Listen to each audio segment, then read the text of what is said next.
बाबा बागेश्वर का बैकफुट, पर्ची निकालने की परंपरा गई टूट। अब नहीं निकालेंगे बाबा पर्ची, किस बात से लगी बाबा को मिर्ची। धीरेंद्र शास्त्री ने बदले भक्तों के नियम, राजनेता हो या फिर डीएम।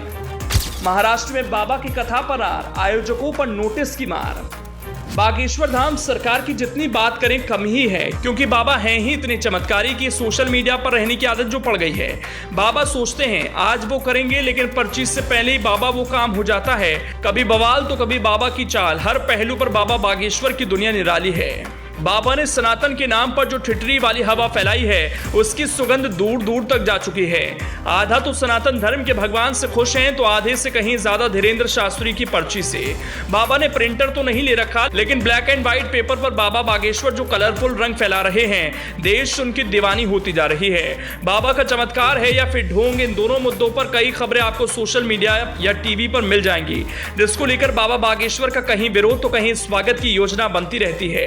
तो कुछ साधु संत बाबा को ड्रामेबाज भी कहते हैं, लेकिन बाबा बागेश्वर धाम की एक खासियत अलग भी है, चैलेंज। धीरेंद्र कृष्ण शास्त्री को चैलेंज बहुत मिलता है।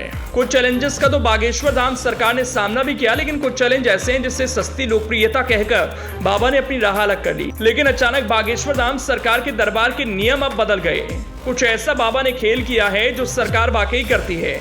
राज्य सरकारें अक्सर जनता दरबार लगाती हैं और जनता की फरियाद सुनती हैं, लेकिन बाबा बागेश्वर धाम सरकार के दरबार में कुछ अलग नियम था, जिससे बदलने की तैयारी अचानक हो रही है। वो भी ऐसे समय में जब बाबा की लोकप्रियता धीरे धीरे बढ़ती ही जा रही है। आखिर बाबा बागेश्वर धाम सरकार की प्लानिंग क्या है और किस नई तैयारी में यह बदलाव किया गया है, और क्या बाबा बागेश्वर को नई चुनौती का सामना करना पड़ रहा है, बारी बारी से हम आपको बताएंगे। बस इस रिपोर्ट को आखिर तक देखिए। सबसे पहले हम बात करेंगे बाबा बागेश्वर के दरबार में बदले गए नियम की।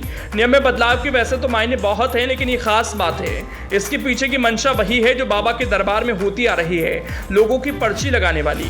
बागेश्वर धाम में आए लोगों को दिव्य दरबार के लिए पहले पर्ची कटवानी पड़ती थी। हालांकि इस पर्ची के लिए कोई पैसा नहीं देना पड़ता था। पर्ची कटने के बाद ही लोग बाबा के सामने दिव्य दरबार में जाते थे। इनके नंबर आने के बाद इनकी अर्जी बागेश्वर बालाजी के दरबार में लगती थी। इसके बाद पंडित धीरेंद्र शास्त्री इनकी पर्ची लिखते थे। इसमें आज से बदलाव हो गया, अब दिव्य दरबार के लिए कोई पर्ची नहीं कटेगी। बागेश्वर धाम में 3 घंटे की सामूहिक दिव्य दरबार लगेगा।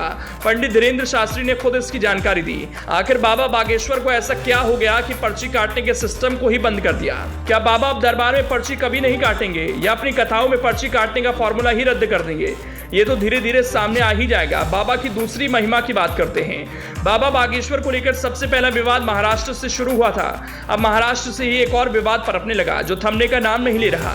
हालांकि सरकार भी बीजेपी समर्थित है, ऐसे में बाबा को फायदा मिलने का अनुमान है, क्योंकि बाबा की पार्टी कहें तो धाम और बीजेपी का मकसद लगभग सेम है। यह हम नहीं बल्कि बाबा के इरादों से लगता है। दोनों ही सनातन धर्म से प्रेरित हैं। पंडित धीरेंद्र शास्त्री का 2 दिवसीय दरबार महाराष्ट्र में होने जा रहा है।